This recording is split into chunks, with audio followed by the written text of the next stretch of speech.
হতে চাই প্রিয়তম তোমার, মোদের কবুল করো হে পরওয়ার, হে পরওয়ার। মারহাবা বলেন, আরেকটু জোরে বলেন মারহাবা। মোরা হতে চাই প্রিয়তম তোমার, মোদের কবুল করো হে পরওয়ার, হে পরওয়ার। মোরা হতে পারি যেন সত্যবাদী, যেমন ছিলেন আবু বকর। মোরা হতে পারি যেন নির্ভীক সৈনিক, যেমন ছিলেন নেতা ওমর। আল্লাহু আকবার বলেন। মোরা হতে যেন পারি সত্যবাদী, যেমন ছিলেন আবু বকর। মোরা হতে যেন পারি নির্ভীক সৈনিক, যেমন ছিলেন নেতা ওমর। এই মোনাজাত তোমার কাছে খোদা, এই মোনাজাত তোমার কাছে খোদা, করি মোরা বারবার। মোরা হতে চাই প্রিয়তম তোমার, মোদের কবুল করো হে পরওয়ার, হে পরওয়ার। আল্লাহু আকবার বলেন। তোমার কাছে একটি শপথ করেছি মোরা, আনব এবার আমরা নতুন স্রোতের ধারা, জাগাব সকল ঘুমের পাড়া। তোমার কাছে একটি শপথ করেছি মোরা, আনব এবার আমরা নতুন স্রোতের ধারা, জাগাব সকল ঘুমের পাড়া। সেই ধরাতে আসবে সুদিন, সাজবে ধরা নব সাজে। সেই ধরাতে কায়েম হবে ফের খোদার বিধানে সমাজে। দুঃখ যাতনা ঘোচাবে সেদিন, শান্তির আসবে জোয়ার। মোরা হতে চাই প্রিয়তম তোমার, মোদের কবুল করো হে পরওয়ার, হে পরওয়ার। মোরা হতে চাই প্রিয়তম তোমার, মোদের কবুল করো হে পরওয়ার, হে পরওয়ার। আওয়াজ করে একটু কালেমা পড়েন লা ইলাহা, মোহাব্বতে বলুন লা ইলাহা ইল্লাল্লাহ। একটু থামুন। লা ইলাহা ইল্লাল্লাহ একসাথে ধাক্কা দিব কলবে, আল্লাহ তাআলার সাথে সম্পর্ক তৈরি হয়ে যাবে। সুবহানাল্লাহ আমরা একটু বলি, সবাই একটু আওয়াজ করে কালেমা পড়েন লা ইলাহা ইল্লাল্লাহ। আর একটু মহব্বতে লা ইলাহা, লা ইলাহা ইল্লাল্লাহ মুহাম্মাদুর রাসূলুল্লাহ সাল্লাল্লাহু আলাইহি ওয়াসাল্লাম। নইপাড়া আজকের এই ইসলামী জালসার সম্মানিত শ্রদ্ধাভাজন সভাপতি, সম্মানিত আলোচক মহোদয়গণ, আমার সামনে বসা বিভিন্ন জায়গা থেকে আগত দিনদার পরহেজগার আল্লাহওয়ালা ভাইয়েরা, পর্দার আড়ালে সম্মানিতা শ্রদ্ধা মা এবং বড়া, আল্লাহর কোরআনুল কারীমের মাহফিলের আলোচনার শুরুতেই জানাচ্ছি আপনাদেরকে আন্তরিক অভিনন্দন, মোবারকবাদ। শুকরিয়া আদায় করছি মহান আল্লাহর দরবারে, যিনি আমাদেরকে আজকে পর্যন্ত বেঁচে রেখে সুন্দর করে কোরআনের মাহফিলে বসার সুযোগ দান করে দিয়েছেন। সেই মহান আল্লাহর দরবারে শুকরিয়া আদায় করার জন্য অন্তর থেকে বলি আলহামদুলিল্লাহ। একটু আওয়াজ করে বলি আলহামদুলিল্লাহ। রব্বানা লাকাল হামদ হামদান কাসীরান তাইয়িবান মুবারাকান ফীহি। দরুদ ও সালাম পেশ করছি প্রিয় নবীর প্রতি, যে মহামানবের পথ এবং মত যদি আমরা বাস্তবায়ন করি, মরে যাওয়ার পরে আল্লাহর জান্নাতে যেতে পারবো। সে রাসূলকে জানাই দরুদ ও সালাম। সবাই বলি সাল্লাল্লাহু আলাইহি ওয়াসাল্লাম। প্রিয় দিনী ভাই সব কেমন আছেন আপনারা? একটু অন্তর থেকে ভালো করে বলুন কেমন আছেন আপনারা। আমি এখানে আসার আগে আজকে আমাদের সিরাজগঞ্জ রোডের একজন মানুষ গতকাল সন্ধ্যার আগে রোড অ্যাক্সিডেন্টে পৃথিবী থেকে বিদায় হয়ে গেছে। আপনারা চেনেন হয়তো বা, র্যাব অফিস, যেটা র্যাব অফিসের উত্তর পাশে হাফিজিয়া মেমোরিয়াল হসপিটালের মালিক ডাক্তার ইমরুল কায়েস। উনি হাসপাতাল বানিয়েছেন, হাসপাতালে মানুষ যায় চিকিৎসা হওয়ার জন্য, সুস্থতা হওয়ার জন্য। তিনিও এত সুন্দর একজন মানুষ ছিলেন যে মানুষটার কাছে গেলে রোগীগুলো অনেকটা সুস্থ হয়ে যায়। কারণ হচ্ছে ডাক্তারের কাছে গিয়ে যদি একটু রোগী সান্ত্বনা পায়, অনেক বড় অসুখ হয়েছে, ডাক্তার যদি বলে টেনশন করেন না, আল্লাহ তাআলা সুস্থ করে দিবে, কিছুই হয় নাই, ওই রোগীটাকে একটু ভালোবাসা পেল না। ঠিক এমন একটা ডাক্তার ছিলেন তিনি। গতকালকে আসরের দিকে মোটরসাইকেলের সাথে বাস পিছন থেকে মেরে দেওয়ার কারণে সন্ধ্যার দিকে তিনি পৃথিবী থেকে বিদায় হয়ে গেছেন। আজকে সকালের 9টায় ছিল তার জানাজা। সেই জানাজা নামাজে আমি হাজির ছিলাম। অনেক মানুষ জানাজা নামাজে উপস্থিত হয়েছিল। আমাদের চেয়ে বয়স অনেক কম। আল্লাহ তাআলার ফেরেশতা আজরাইল এসে রূহটা কবজ করে নিয়ে গেল। ছোট্ট একটি ফুটফুটে সন্তান আছে, 3 বছরের বাচ্চাটা। ওই বাচ্চা তার কোনোদিন বাবাকে জড়িয়ে ধরতে পারবে না। ওই সন্তান তো বাবার কোলে উঠতে পারবে না। আব্বা বলে ডাক দিবে। কবরের উপরে যদি কাঁদতে কাঁদতে শিশুটাও যদি পাগলের মতো হয়ে যায়, ওই বাবা কবরের ভিতর থেকে আর ডাকে সাড়া দিবে না। প্রিয় দিনী ভাই সব, আমরা তার জন্য হৃদয় থেকে প্রথমেই দোয়া করছি, আল্লাহ তাআলা আমাদের ছোট ভাই ইমরুল কায়েসকে জান্নাতুল ফেরদাউসের মেহমান হিসেবে কবুল করে নিক। সবাই বলে আমিন। আল্লাহ তাআলা তার অতীত জীবনের গুনাহ খাতাগুলোকে মাফ করে দিক। সবাই বলে আমিন। এবার একটু আপনারা বলুন, আপনারা যারা এখানে এসেছেন বসেছেন, সুস্থতা দেওয়ার মালিককে একটু জোরে বলুন না ভাই, কে? আল্লাহ আমাদেরকে সুস্থ রেখেছেন। মজার বিষয় হলো, এত সুন্দর একটি মাহফিলে বসে আছেন, কষ্ট হচ্ছে, একটু গরম, তারপরে মশা মাঝে মাঝে কামড় দেয়। মজার বিষয় হলো, হাজারো কষ্ট সহ্য করে যদি এখানে বসে কোরআন শুনতে পারি, আর এই কোরআনটা যদি আমার জন্য সুপারিশকারী হয়ে যায়, তাহলে কবরের জগৎটা আমার অন্ধকার থাকবে না। কবরের জগৎটাতে আমার আল্লাহ তাআলা জান্নাতের বাগান বানায় দিয়ে দিবে। আর একটু জোরে বলেন না ভাই সুবহানাল্লাহ। তাহলে বলুন তো, আল্লাহ তাআলা আমাদেরকে সুস্থ রেখেছেন, ভালো রেখেছেন। আমরা এখন দোকানে বসে নাই, বাড়িতে নাই, কোরআনের মাহফিলে বসে আছি। সেই জন্য আজকে আমি আপনাদের কাছে একটি গুরুত্বপূর্ণ সূরা আল বাকারা থেকে একটা আয়াত তেলাওয়াত করেছি। নইপাড়ার কোরআনে কি সূরা বাকারা আছে? সবাই বলেন আছে। বাকারা মানে হচ্ছে গাভী। বাকারা মানে কি বলতে পারেন হুজুর? আপনার মতো মানুষকে দাওয়াত দিলাম, গত একদিন আগে ওয়াজ করে গেলেন, আর আজকে এসে এত সুন্দর সুন্দর সূরা থাকার পরেও এই গরু মার্কা সূরার আলোচনা আমাদেরকে শোনাই দিবেন? এর কারণ হলো, আমাদের 2টা হাত আছে, 2টা পা আছে, 2টা চোখ আছে, আকৃতি মানুষের মতো, কিন্তু আমরা মানুষ রূপী কিছু পশু আছি যারা এই সমাজের বুকে শান্তি চাই না, অশান্তির দাবানল দাউ দাউ করে জ্বালানোর জন্য ষড়যন্ত্র করে। এমন মানুষগুলোকে আমার এই দেশে আছে না নাই? একটু কথা বলুন, আছে না নাই? আমার টার্গেট হলো, যেই ভাইগুলো আজকের এই সুন্দর মাহফিলের আয়োজন করলো, আপনারা যারা এখানে এসেছেন বসেছেন, সবাইকে নিয়ে একটাই টার্গেট, আমাদের পশুত্বটাকে পরিহার করে মনুষ্যত্ব দিয়ে জীবন চালিয়ে মরে যাওয়ার পরে আল্লাহর জান্নাতে একসাথে থাকতে চাই। এই জন্যই তো আজকের এই ওয়াজ মাহফিল। কথা বলেন ঠিক না ভাইরা? সেই জন্য আমি আপনাদের সামনে সূরা আল বাকারার থেকে একটা আয়াত তেলাওয়াত করেছি। কে?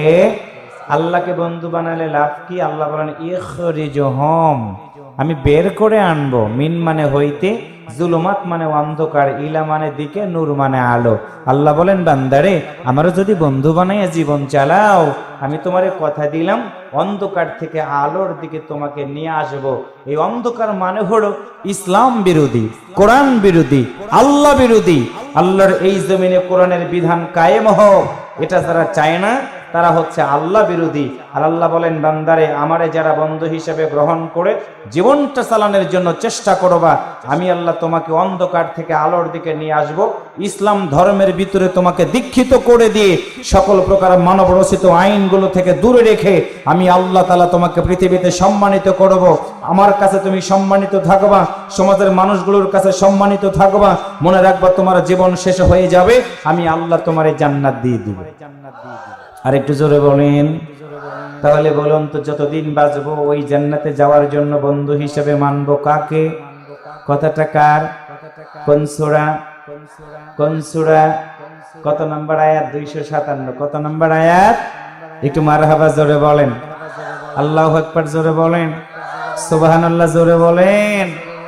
তাহলে আজকে বাছাই করে দিয়ে যাব আমরা বন্ধুত্ব তৈরি করব কার সাথে? কোরআন বিরোধীদের সাথে না কোরআনওয়ালাদের সাথে? নামাজি ব্যক্তির সাথে না বেনামাজিদের সাথে? আপনাদের কাছে আমি জানাই দিয়ে গেলাম, নামাজিদের সাথে যদি বন্ধু বানান কিয়ামতের ময়দানে নামাজিদের সাথে আপনি জান্নাতে থাকবেন। সুদারো মদারো গাজারোদের সাথে আপনি যদি বন্ধু বানান কিয়ামতের ময়দানে আপনি তাদের সাথে বন্ধুত্ব থাকবে।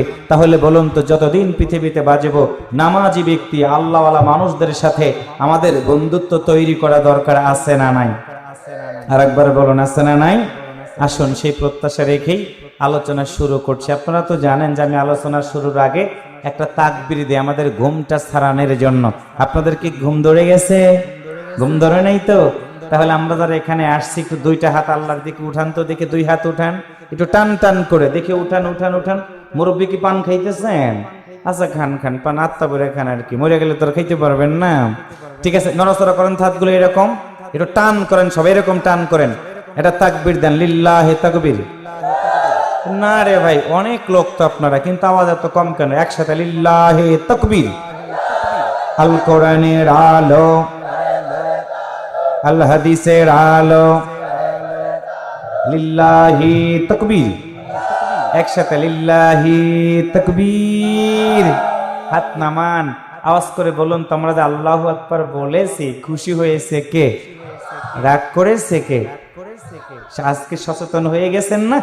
আমার মাহফিল যত শুনবেন আপনারা তত সচেতন হবেন, কারণ বিষয় ভিত্তিক আলোচনা করলে আমারও লাভ আপনাদেরও লাভ। সুবহানাল্লাহ কইতে ইচ্ছা করে না? তাহলে আজকের বিষয় যতদিন বাঁচবো পৃথিবীতে বন্ধু হিসাবে মানবো কাকে? আরেকবার বলেন কাকে? এই পানওয়ালা ভাই এই যে শুনেন, আর পান দিবেন না, আমিও খাবো না আপনারাও খাবেন না, অসুবিধা আছে? পান বিড়ি সিগারেট চা সব বন্ধ, 1 ঘন্টা কোনো কিছু চলবে না। মনোযোগ দিয়ে আমার দিকে তাকাই থাকবেন, বিষয়টা মনে রাখবেন। কি ওয়াজ করি, কি ওয়াজ শোনেন। ওয়াজ বাড়িতে নিয়ে যেতে হবে, দাদা নাতির মতো নদীর পারে রেখে যাওয়া যাবে না। এইটার ধাক্কা দেন, এইটার ধাক্কা দেন। কই তুমি, কই তুমি? বইয়ের কথা মনে হয়েছে তোমার? বিয়ে করে নাই? গেছে, এই জন্যই তো গেছে। বুঝলাম আমরা কেন গেছে, দেখেছেন? আমি কি জানি, কিন্তু ঘুমের আচরণে মনে হলো ওখানে খালি ঘুমাইছি আর কি। আসুন আমরা তেলাওয়াত করি। এই বেটা ছলে মতো তাকাও মেয়ে, পুরুষের ভাব দেখাও। কি কথা ঠিক আছে না? আগের মানুষের সওয়াল হয়েছে 8টা 10টা 12টা, এখন একটাও হয় না। আবার বিয়ে করার পরে বউ থাকে না, কারণ একটাই, যেখানে ঘুমানোর দরকার সেখানে ঘুমায় না, যেখানে জেগে থাকা দরকার সেখানে হলো ঘুমায়, যেখানে ঘুমান লাগবে সেখানে জেগে থাকে। একটু কথা বলেন ঠিক না ভাইরা? এই জন্য 10টা না, একটাও হয় না। তারপরে কত জোরা জোরি ডাক্তার মাক্তার দেখা, ওই যে বলে তোমার ছেলে কি পাস করছে, কয় বেটা পাস তো দূরের কথা, ফেল করাই কঠিন, পাস করবো কেমনে? এটা আমাদের অবস্থা হয়ে গেছে। তাই কথা বলেন ঠিক না ভাইরা? আসুন আর একবার একটু আওয়াজ করে বলুন আল্লাহু আকবার। আর একবার বলেন সুবহানাল্লাহ। একসাথে বলেন মাশাআল্লাহ। এই খুঁটির সামনের ভাইরা চুপ থাকেন, খুঁটির পিছনের ভাইরা বলেন যতদিন বাঁচবো বন্ধু হিসেবে মানবো কাকে? সামনে যারা আছেন বলেন কোন সূরা? পিছনে যারা আছেন কত নাম্বার আয়াত? 200 200।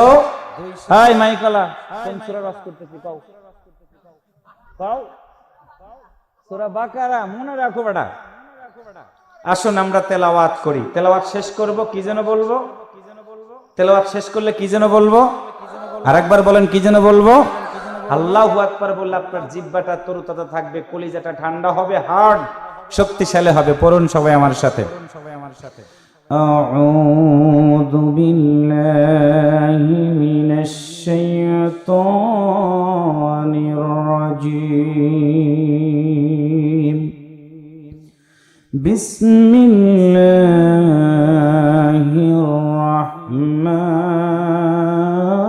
রাহমানির রাহিম। আল্লাহু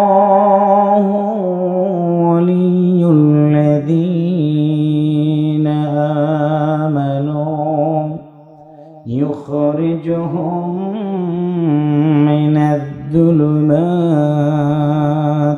ইলান নূর।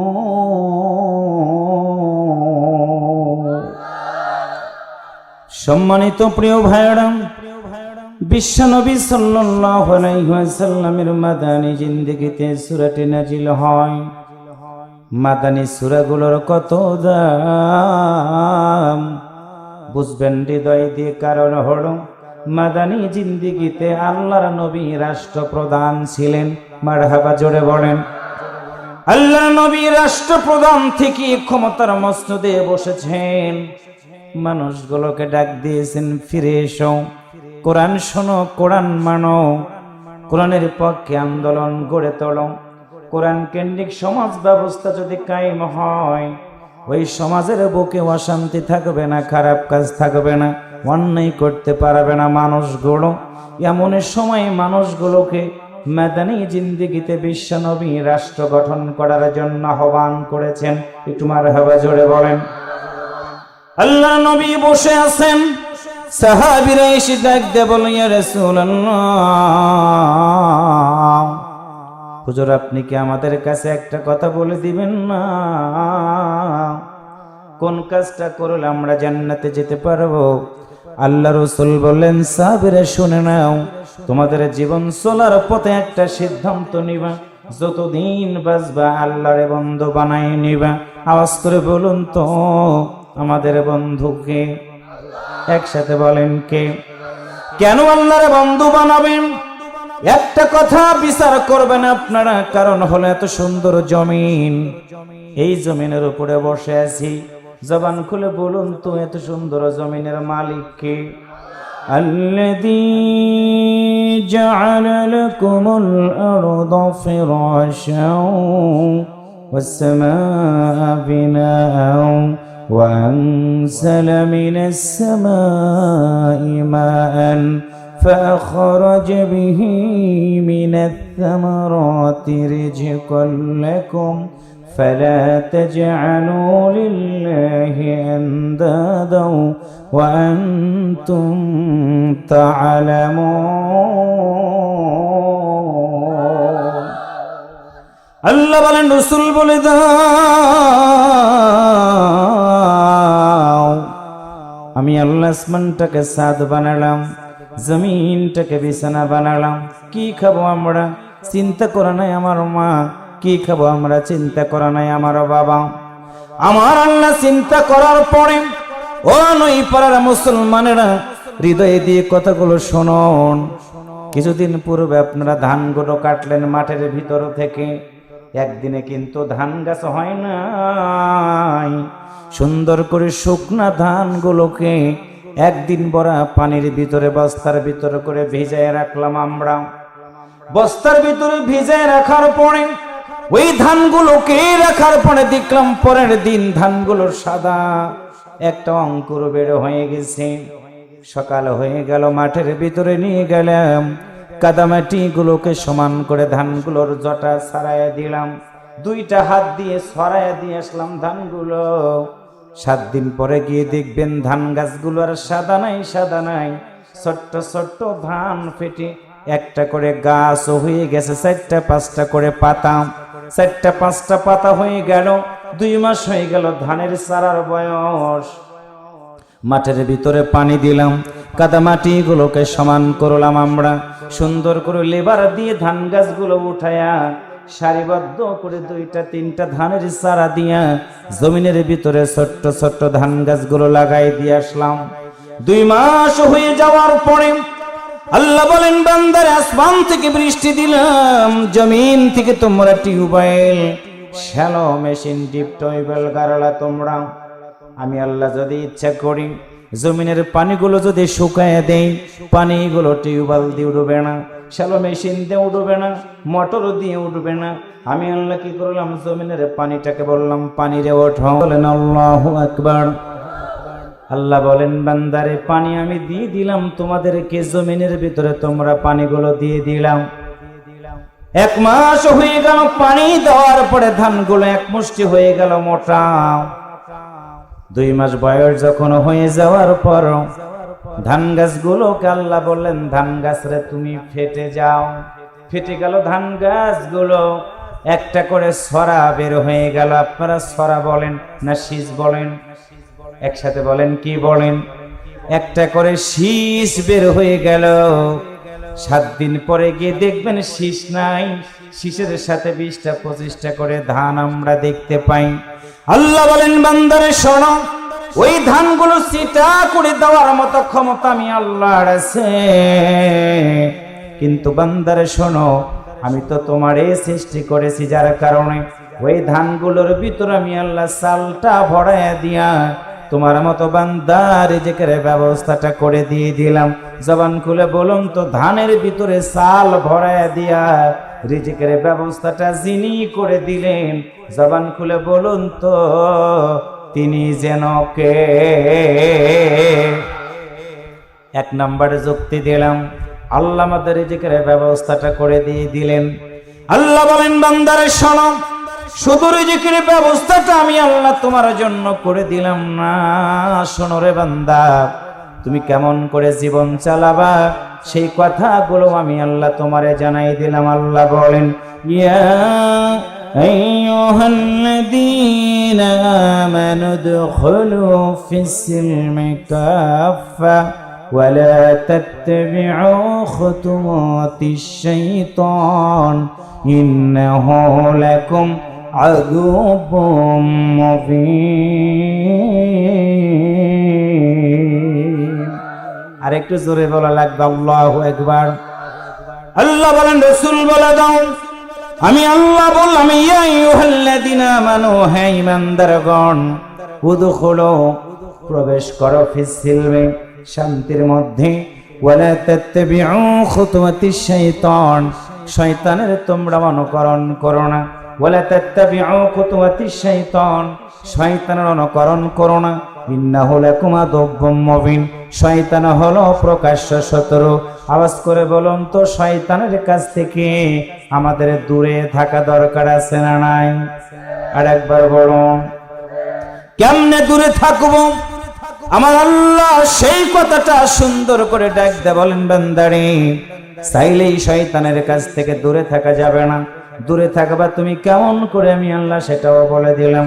কুনতুম খায়রা উম্মাতিন উখরিজাত লিন-নাস তা'মুরুনা বিল মা'রুফ ওয়া তানহাউনা আনিল মুনকার।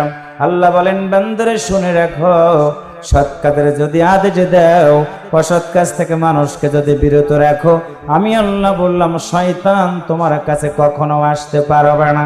আল্লাহ বলেন, বান্দারে শুনে নাও, শয়তান তোমাদের ডান দিক থেকে আসবে, বাম দিক থেকে আসবে, সামনে থেকে আসবে, পিছন দিক থেকে আসবে।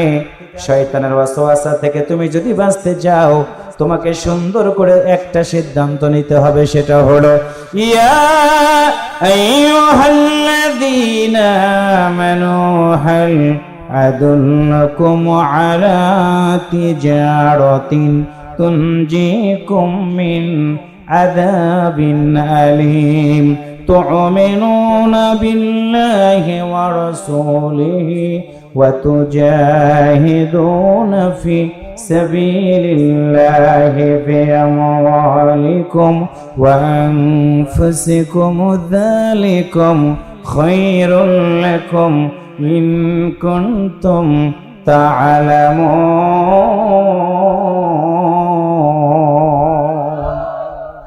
আরেকটা আওয়াজ করে বলেন আল্লাহু আকবার। আল্লাহ বলেন, রাসূল বলে দাও, আমি আল্লাহর যারা বন্ধু বানাবে, আমি আল্লাহ বললাম ইয়া আইয়ুহাল্লাযীনা আমানু, হে ঈমানদারগণ, তোমাদেরকে আমি এমন একটা ব্যবসার কথা বলে দিব না, যেই ব্যবসাটা তোমরা যদি করো মরে যাওয়ার পরে জাহান্নামের আগুন থেকে তোমরা বাঁচতে পারবা।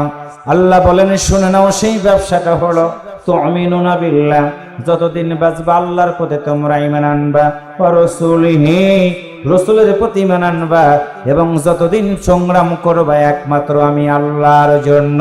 তাহলে আমরা যদি জাহান্নামের হাত থেকে বাঁচতে চাই, আওয়াজ করে বলুন তো, আল্লাহর জন্য কি আমাদের সংগ্রাম করা দরকার আছে না নাই? আল্লাহ বলেন, রাসূল বলে দাও, আমি আল্লাহর জন্য সংগ্রাম করতে তখনই যাবা ইসলাম বিরোধী লোকেরা তোমাদেরকে ধরবে, তোমাদেরকে মারবে, ডান দিক থেকে তোমাকে ধরবে, বাম দিক থেকে তোমাকে ধরবে। শুনে রাখো, ওই সময় তোমাদের জীবন প্রদীপ যদি নিভে যায়, সবাই বলবে মারা গেছে, মারা গেছে। আমি আল্লাহ বললাম মারা যায় নাই, বরং তারা জীবিত, আমি আল্লাহর কাছ থেকে রিজিক পাই। আল্লাহ বলেন, ওয়ালা তাকুলু লিমান ইয়াকতালু ফি সাবিলিল্লাহি আমওয়াত বাল আহইয়াউ ওয়ালাকিন লা তাশউরুন।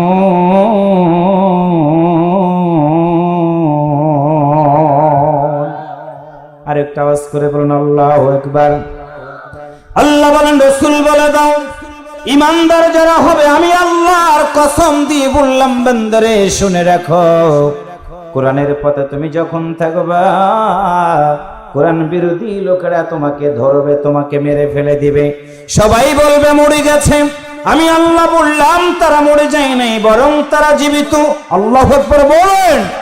আল্লাহ বলেন, শুধু তারা জীবিত না, তাদের জন্য আর একটা সুসংবাদ, ওয়া'আদাল্লাহুল্লাযীনা আমানু ওয়া আমিলুস সালিহাতি লাহুম মাগফিরাতুন ওয়া আজরুন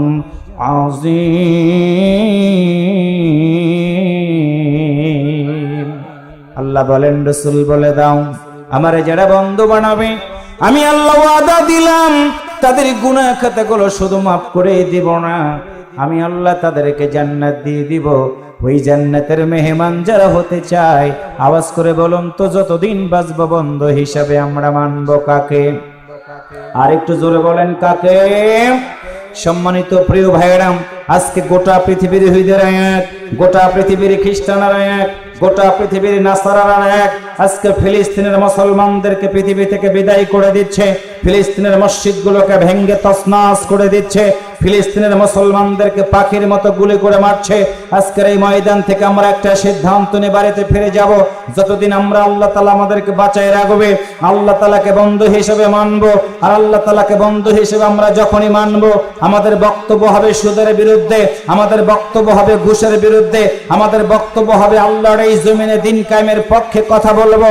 সন্ত্রাস, জঙ্গিবাদ, মাদক, ইফতিজিং, দুর্নীতির রাহাজানির হাত থেকে মানুষগুলোকে আমরা যদি বাঁচাতে চাই, মুসলমানের মতো আজকের আলোচ্য আয়াত থেকে সিদ্ধান্ত নিতে হবে, মানবরচিত আইনগুলোকে পদদলিত করে আল্লাহর এই জমিনে কোরআনের বিধান কায়েম করার জন্য সবাইকে চেষ্টা করতে হবে।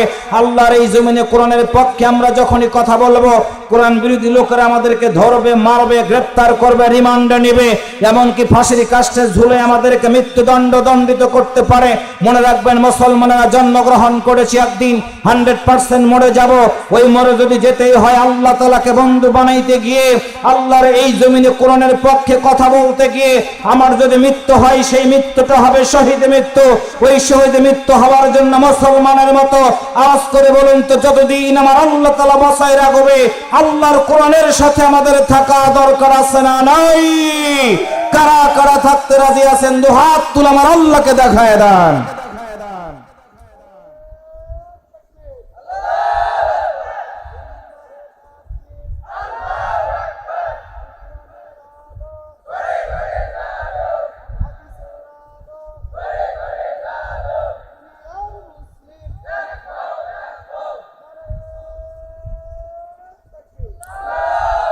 হাত নামান প্রিয় ভাইরা। এই যে আমরা দুইটা হাত আল্লাহকে দেখিয়ে বললাম, আল্লাহ তুমি আমাদেরকে দুইটা হাত দিয়েছো, যতদিন বাঁচবো তোমার পক্ষে থাকবো। এই হাতটা যদি আমাদের পক্ষে আল্লাহর দরবারে সুপারিশকারী হয়ে যায়, বলুন তো সেদিন আমাদের জান্নাতে যাওয়ার পথটা সুগম হয়ে যাবে। তাহলে এই হাতটা যদি আমাদের সাক্ষ্য দিতে হয়, বলুন তো আল্লাহর জন্য সাক্ষ্য দেওয়া দরকার আছে না নাই? একটা উদাহরণ দেই। আমরা যখন কাউকে কোনো খারাপ কথা বলি যে রাকিবুল ইসলাম খুব খারাপ, এই কথা যখন কেউ কাউকে বলেন, আমি উদাহরণটা আমাকে দিয়েই বলি, আপনারা বললেন রাকিবুল ইসলাম খুব খারাপ মানুষ, কিন্তু দেখবেন আমার দিকে আসে একটা আঙ্গুল আর নিজের দিকে থাকে কয়টা? এই কথাটা আমি প্রায়ই বলি নিজেকে বোঝানোর জন্য। অন্যের দোষ না খুঁজে নিজের নামাজ হয় না, অন্যের নামাজের চিন্তা করে। একটু কথা বলেন ঠিক না ভাইরা? নিজের ওযু ঠিক নাই, আর একজনের ওযু নিয়ে ব্যস্ত হয়ে গেছে। নিজের টুপি ঠিক নাই, আর একজনের টুপি নিয়ে ব্যস্ত হয়ে গেছে। নিজের বউ পর্দা করে না, আর একজনের বউ নিয়ে চিন্তা করে। নিজের সন্তান যাত্রা দেখে, মদ খায়, জুয়া খেলে, অন্যের সন্তানের সমালোচনা করে। এমন ভদ্রলোক আমাদের এই সমাজে আছে না নাই? কথা বলেন আছে না নাই? কেমন করে আছে দেখেন, সিগারেটের গায়ের সাথে লেখা থাকে ধূমপান স্বাস্থ্যের জন্য ক্ষতিকর, ধূমপান মৃত্যুর কারণ, ধূমপান স্ট্রোকের কারণ। এই কথা লেখা থাকার পরেও সিগারেট যারা খায়, ওদেরকে আমি একদিন বলেছিলাম, ভাই এত কিছু লেখা থাকার পরেও তোমরা সিগারেট খাও, কারণটা কি? আমার বলে, হুজুর সিগারেটের প্যাকেটে লেখা থাকে ধূমপান স্বাস্থ্যের জন্য ক্ষতিকর। আমরা তো প্যাকেট খাই না, আমরা খাই প্যাকেটের ভিতরকার সিগারেট। দেখেছেন চালাক কত খাওয়ার জন্য। আমি বললাম ঠিক আছে, যত পারো খাও, জন্মের মতো খাও, আমাদের কোনো অসুবিধা নাই। এই কথা বলার কারণ হলো আমাদের এই সমাজে খারাপ লোক আছে, জেনাকার লোক আছে, মদখোর লোক আছে, জুয়ারু লোক আছে। সবার কাছে আমরা বলি, ভাই এই কাজগুলো তোমরা করো না, ফিরে এসো, যে কোনো সময় মরে যেতে পারি, মরে যাওয়ার পরে আমার আমল করার সব দরজা বন্ধ হয়ে যাবে। পায়ে ধরে বলে বোঝাই, তোমরা খারাপ কাজ করো না ভাই। কিন্তু আমাদের এই কথাগুলো কানের এই পেট দিয়ে ঢোকাবে, এই দিক থেকে বের করে দিয়া বলবে আলেমরা এই কথাগুলো বলেই থাকে। একটু কথা বলেন ঠিক না ভাইরা? পায়ে ধরে বলে যাই, সম্মানিত দিনী ভাই সব, আপনাদের কাছে একদম পায়ে ধরে বলে গেলাম কথাটা। আজকের এই আলোচনা থেকে যদি একটা সিদ্ধান্ত নিতে পারেন, যতদিন বাঁচবো আমি একটা আমল করব, সেই আমলটা যেন হয় আমার জন্য নাজাতের উসিলা। একটু সুবহানাল্লাহ জোরে বলেন। সম্মানিত প্রিয় ভাইরা, সম্মানিত মা বোনেরা, আমরা মৃত্যুর কথা স্মরণ করি না, মৃত্যুর কথা আমাদের বারবার হৃদয় থেকে ভুলে যায়। আল্লাহর নবীর প্রিয়তমা স্ত্রী খাদিজা রাদিয়াল্লাহু তাআলা আনহা ছিলেন জান্নাতি মানুষ, জান্নাতি মানুষ, জান্নাতি মানুষ। একটু কি সুবহানাল্লাহ বলা যায় না? আল্লাহর নবীর বিবি খাদিজা আল্লাহ রাসূলের কাছে একদিন ডাক দিয়ে বলে, স্বামী আমার, একটা কথা আমি আপনার কাছে একটু বলতে চাই, অনুমতি যদি দিয়ে দেন বলেন, আমি কথাগুলো বলবো। আল্লাহ রাসূল বললেন, খাদিজারে বলো, তুমি আমাকে কি বলতে চাও? আল্লাহ রাসূল বলা মাত্র খাদিজা বিশ্ব নবীর কাছে এসে সুন্দর করে বসে গেল। নবীর দিকে তাকায়া তাকায়া খাদিজা রাদিয়াল্লাহু তাআলা আনহার দুইটা চোখ বেয়ে পানিগুলো গড়ায় গড়ায় পড়তে থাকলো। একটু আল্লাহু আকবার জোরে বলেন। আল্লাহ রাসূল বললেন, খাদিজারে বলো, কি হয়েছে তোমার, কাঁদছো কেন? তুমি কি আমারে বলবা না? এমন সময় খাদিজা রাদিয়াল্লাহু তাআলা আনহা ডাক দিয়ে বলে, স্বামী আমার, মনটা যেন বলতেছে পৃথিবীতে মনে হয় থাকবো না, আল্লাহর ডাকে মনে হয় সারা দেওয়ার আমার সময় হয়ে গেছে। স্বামী আমার, আমি আপনার কাছে একটা শুধু কথা বলবো, মানুষ মরে যাওয়ার পরে নিজের সব আমল করার দরজাটা বন্ধ হয়ে যাবে। আমি খাদিজা যেদিন মৃত্যুবরণ করব, এক নাম্বার অনুরোধ হলো আপনার কাছে আমার, সেটা হলো মাটির কবর যখন খোঁড়া হবে, ওই কবরের ভিতরে আপনার মতো নবীর একটা জুব্বা দিয়ে আমার মতো খাদিজাকে একটা সুন্দর কাফন পরায় দিবেন। একটু আল্লাহু আকবার জোরে বলেন। আল্লাহ রাসূল বললেন, খাদিজারে বলো, আমার জুব্বাটা দিয়ে কেন তোমার কাফন আমি পরায় দিব? খাদিজার গাল বেয়ে বেয়ে পানিগুলো পড়তে থাকলো। রাসূল বললেন, খাদিজারে বলো তুমি কেন কান্না করা শুরু করে দিলাম? এমন সময় খাদিজা ডাক দিয়ে বলে, ইয়া রাসূলুল্লাহ, আপনি তো বলেছেন মানুষ মরে যাওয়ার পরে কবরের ফেরেশতারা জবাব যদি ঠিক মতো দিতে না পারে কবরের মাটি জোরে চাপ দিয়ে দিবে, আমি খাদিজা হয়তো বা সইতে পারবো না। 2 নম্বর হলো আমার নবী শুনে নেন, আমি খাদিজা মরে যাওয়ার পরে আমাকে কবরের ভিতরে নামানোর আগে আপনার মতো নবী কবরের ভিতরে মাটিতে শুয়ে মুনকার নেকিরের জবাবটা আপনি একটু আমার জন্য হয়ে দিয়ে দিবেন। আল্লাহু আকবার, জোরে বলেন। আল্লাহ রাসূল কথাটা শুনলেন। আল্লাহ রাসূল কথাটা শোনার পরে নবীর গাল ভিজে গেল চোখের পানি দিয়া। আমার প্রিয় ভাই, আপনাদের দিকে একটু কথাটা বললাম, বুঝবেন ভালো করে। আমরা মরার কথা মনে করে না, সত্য কথাগুলো বলার জন্য চেষ্টা করে না। আল্লাহ রাসূল কথাটা শোনার পরে খাদিজাকে বললেন, খাদিজা রে, 2টা তুমি এমন দায়িত্ব দিয়ে দিলা, তুমি বলো আরো কোনো কথা আছে কিনা, তুমি কি আমার কাছে শেষবারের মতো বলো। এমন সময় দেখা গেল খাদিজা রাদিয়াল্লাহু তাআলা আনহার চোখ ভেজা, বিশ্ব নবীকে জড়ায় ধরে বলে, স্বামী আমার, শেষ কথা হলো মুনকার নেকিরের জবাব না দেওয়া পর্যন্ত আপনি আমার কবরটা ছেড়ে দিয়ে আমাকে একা একা রেখে চলে যাবেন না। আল্লাহ রাসূল বললেন, খাদিজা রে, আমি তোমার অনেক ভালোবাসি, তুমি কি আমার এই সময় যদি ছেড়ে চলে যাও? খাদিজা, তুমি জানো না কিছুদিন পূর্বে আমার চাচা আবি তালেব পৃথিবী থেকে বিদায় হয়ে গেছে। খাদিজা রে, তুমি জানো না মক্কার মানুষগুলো আমাকে যখন মারার জন্য ষড়যন্ত্র করতো রে খাদিজা, আমাকে কেউ আশ্রয় দিত না। আমার চাচার কাছে আমি যখন যাইতাম, আমার চাচা আমার বুকের সাথে জড়িয়ে ধরতো, বুকে জড়ায় ধরে বলতো, মুহাম্মদ রে, আমি আবি তালেব যতদিন বেঁচে আছি তোমার গায়ে একটা মানুষও ফুলের টোকা দিতে পারবে না। একটু আল্লাহু আকবার, জোরে বলেন। খাদিজা রে, তুমি জানো না কিছুদিন পূর্বে আমার সেই চাচা পৃথিবী থেকে বিদায় হয়ে গেল। আমি বিশ্ব নবী তোমারে জানাই দিলাম খাদিজা, চাচার শোক আমি শেষ করতে এখনো পারি নাই। খাদিজা রে, তুমি জানো আমার চাচা মৃত্যুবরণ করার পরে মদিনার মানুষগুলো, মক্কার মানুষগুলো আমার সাথে এত দুর্ব্যবহার করে রে খাদিজা, যেটা আমার সাহায্য করা বড় কঠিন হয়ে গেছে। আজকে তুমি যদি আমাকে ছেড়ে চলে যাও, বলো তো এই মক্কার মানুষগুলো তো আমার সাথে আরো থাকবো না, পৃথিবীতে থাকবো না গো স্বামী। আল্লাহর হস্তে আপনি আমারে মাফ করে দেন, মাফ করে দিয়ে দেন। আল্লাহু আকবার, জোরে বলেন। আল্লাহর নবী কথাটা শুনলেন, খাদিজাকে বুকের সাথে জড়িয়ে ধরে বলেন, খাদিজা, তুমি যদি এখন এই পৃথিবী থেকে বিদায় হয়ে যাও, বলো তো কে আমার জন্য ঘরের দরজাটা খুলে রাখবে রে খাদিজা? আমি সইতে পারবো না, সইতে পারবো না। আল্লাহর নবী কথাগুলো যখন বলতেছিলেন, এমন সময় খাদিজা রাদিয়াল্লাহু তাআলা আনহা নবীর দিকে এক দৃষ্টিতে তাকায় আছে। আল্লাহর নবী খাদিজাকে জড়ায় ধরলেন। আল্লাহর নবী খাদিজার কপালে চুমু দিয়ে দিলেন। আল্লাহর নবীর চোখ 2টা ভিজে ভিজে পানিগুলো গড়ায় গড়ায় পড়ে। এমন সময় খাদিজা বিশ্ব নবীর দিকে তাকায়া বললেন, স্বামী আমার জীবন প্রদীপ মনে হয় নিভে যাবে, আল্লাহর রাস্তে আপনি আমারে মাফ করে দেন, মাফ করে দেন।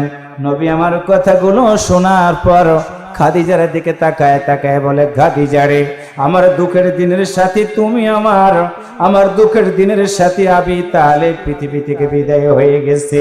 খাদিজা রে, তুমিও যদি বিদায় হয়ে যাও, বলো আমার জন্য কে খেজুর নিয়ে দাঁড়ায় থাকবে, কি আমার জন্য ঘরের দরজা খুলে রাখবে রে খাদিজা? আল্লাহর নবীর চোখ ভিজে ভিজে পানিগুলো গড়ায় গড়ায় পড়ে। আল্লাহর নবী খাদিজার দিকে তাকাইতেছিলেন, এমন সময় আজরাইল এসে খাদিজা রাদিয়াল্লাহু তাআলা আনহার রূহটা কবজ করে নিয়ে গেল। খাদিজা পৃথিবী থেকে বিদায় হয়ে গেলেন।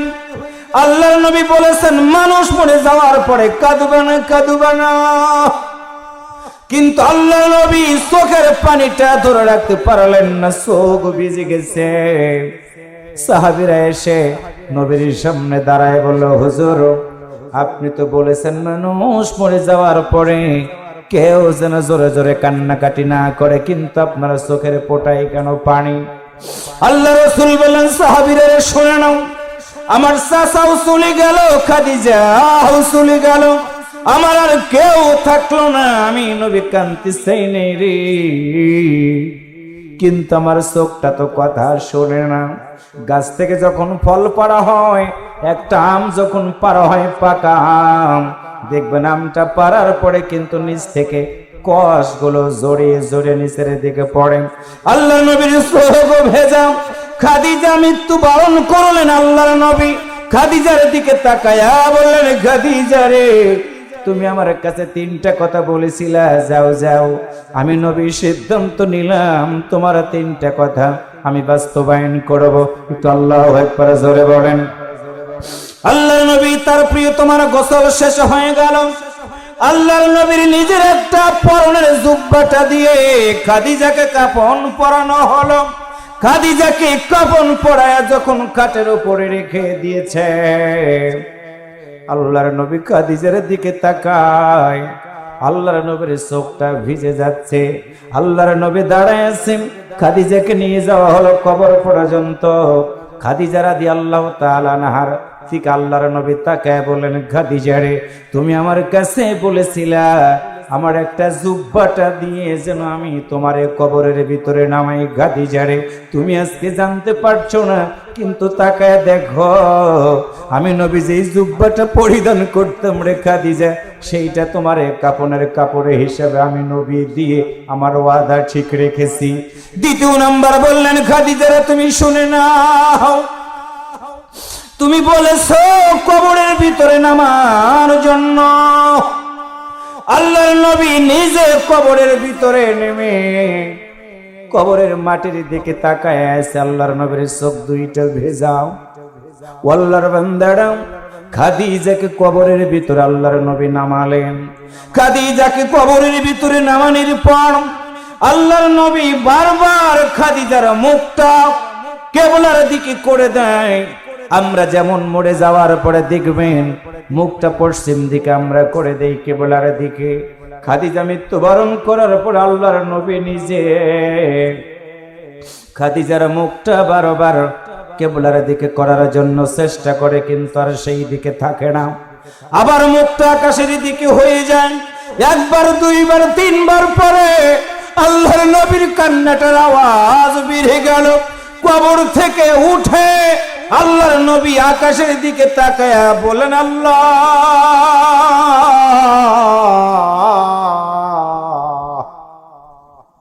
আমার খাদিজা দুনিয়াতে থাকতে এমন না জানে কি অন্যায় করে ফেলেছে রে মারি। আমার খাদিজার মুখটা কেন কিবলার দিকে থাকে না? আল্লাহ, আমি তোমার কাছে মাফ চাই আমার খাদিজার জন্য, তুমি আমার খাদিজার মাফ করে দাও। আল্লাহু আকবার জোরে বলেন। আল্লাহর নবীর চোখ ভিজে ভিজে পানিগুলো গড়ে গড়ে পড়ে। আল্লাহর নবী আকাশের দিকে হাত উঠে বলেন, আল্লাহ, আমার খাদিজা যদি অন্যায় করে থাকে তুমি মাফ করে দাও। মুনকার নাকির ফেরেশতারা আযাব আমার খাদিজাকে দিও না। আল্লাহর নবীর দুইটা চোখ ভেজা। নই পাড়ার মুসলমানেরা আল্লাহর নবীর চোখের পানি আল্লাহর দরবারে বরদাস্ত হয় না। আল্লাহু আকবার জোরে বলেন। এমন সময় আল্লাহর পক্ষ থেকে জিবরাইল আমিন এসে বিশ্ব নবীকে জানাই দিলেন, হুজুর, খাদিজা শুধু আপনার কাছে প্রিয় ছিল না, আপনি বারবার খাদিজার মুখটা কিবলার দিকে করার জন্য চেষ্টা করেন, কিন্তু না গো নবী, না, খাদিজার কিছু আমল আল্লাহর দরবারে এত বেশি প্রিয় হওয়া গিয়েছিল, যার কারণে আপনি একবার নয়, দুইবার নয়, শতবার যদি চেষ্টা করেন খাদিজার মুখটা কেবলার দিকে থাকবে না। কারণ হলো খাদিজার সাথে আল্লাহর সরাসরি সম্পর্ক হয়ে আছে। আল্লাহু আকবার, জোরে বলে। আল্লাহর বান্দারা, এই জন্য আপনাদের কাছে আজকে এসে একটা আয়াত থেকে আপনাদেরকে জানাই দিলাম, আল্লাহু ওয়ালিউল্লাযীনা আমানু ইখরিজুহুম মিনাদ-দুলুমাতি ইলান-নূর। আল্লাহু আকবার, জোরে বলেন।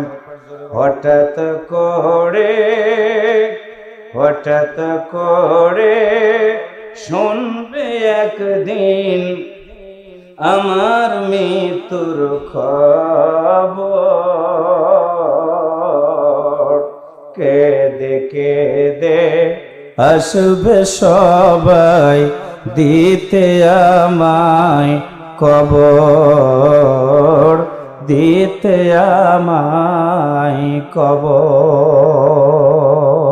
একটু আল্লাহু আকবার জোরে বলেন। হঠাৎ করে শুনবে একদিন আমার মৃত্যুর খবর,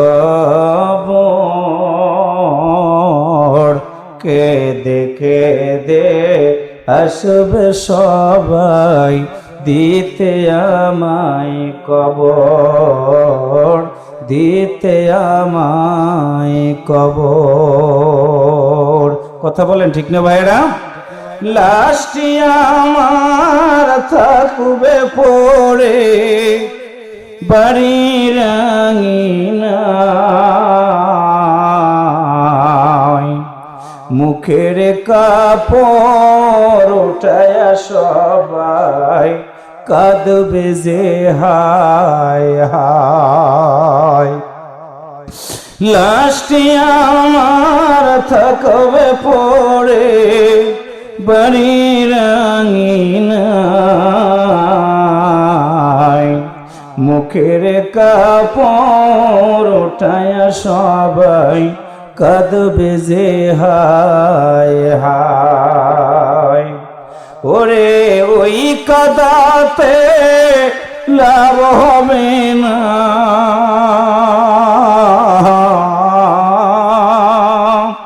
ওই কাঁদাতে লাভ হবে না, ভয়ঙ্কর বড় ওই কবর। এই দুনিয়া পরীক্ষার হল, রাখলি না রে তুই খবর। এই দুনিয়া পরীক্ষার হল, রাখলি না রে তুই খবর। হঠাৎ করে শুনবে একদিন আমার মৃত্যুর খবর, কেঁদে কেঁদে আসবে সবাই দিতে আমায় কবর, দিতে আমায় কবর। আল্লাহু আকবার বলেন। কোটি টাকার দামি গাড়ি, লক্ষ টাকার গয়না শাড়ি, সঙ্গে কিছুই নিলাম না, সাদা একখান কাপড় নিয়া চলছি যে পথ রওয়ানা। আমার জন্য দোয়া করো,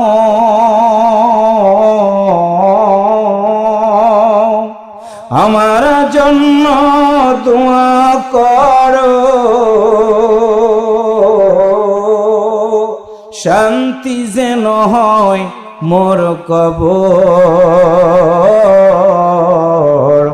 এই দুনিয়া পরীক্ষার হল, রাখলি না রে তুই খবর। হঠাৎ করে শুনবে একদিন আমার মৃত্যুর খবর। কেঁদে কেঁদে আসবে সবাই দিতে আমায় কবর, দিতে আমায় কবর। লাশটি আমার থাকবে পড়ে বাড়ির আঙিনায়, মুখের কাপড় উঠায়া সবাই কাঁদবে যে হায় হায়। ওরে ওই কাঁদাতে লাভ হবে না, ভয়ঙ্কর বড় ওই কবর। এই দুনিয়া পরীক্ষার হল, রাখলি না রে তুই খবর। এই দুনিয়া পরীক্ষার হল, রাখলি না রে তুই খবর। হঠাৎ করে শুনবে একদিন আমার মৃত্যুর খবর। কেঁদে কেঁদে আসবে সবাই দিতে আমায় কবর, দিতে আমায় কবর। আল্লাহু ওয়ালিয়ুল্লাযীনা আমানু ইখরিজুহুম মিনাজ-যুলুমাতি ইলান-নূর। আল্লাহ তাআলা আমাদের কবুল করুক। সবাই একটু আওয়াজ করে বলে আমিন। আর একবার বলে আমিন।